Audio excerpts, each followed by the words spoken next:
আজকে একটা নতুন বিষয় নিয়ে আসছি, যেটা মালয়েশিয়ান যারা আছে তাদের জন্য প্রয়োজন, মালয়েশিয়ান প্রবাসী এবং বাংলাদেশে যারা আছে তাদের জন্য প্রয়োজন। তো ভিডিওটি বেশি বেশি শেয়ার করবেন, সবার মধ্যে ছড়িয়ে দিবেন যেন সবাই দেখতে পারে ভিডিওটি। বাইরে ভাই, এক বাউজের পুতের লাইগা টিকটকে ঢুকাই যায় না, ঠিক আছে? ওই বাউজের পুতে এত গুজব ছড়ায় যা বলার বাইরে।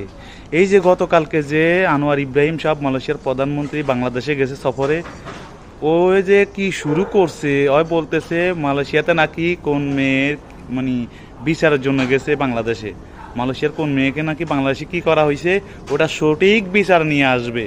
বলি বাউজের ভূত বাউজ, তুই কি নিউজ দেখোস না যে আনোয়ার ইব্রাহিম সাহেব কী কারণে গেছে? আর এটা তো আমাদের গর্বের বিষয় যে বাংলাদেশের যে 18,000 যে বাঙালি মালয়েশিয়াতে আসতে পারে নাই গত 31শে মের পরে, ঠিক আছে? সেটা বিগত সরকার বলছে যে আমাদের নাকি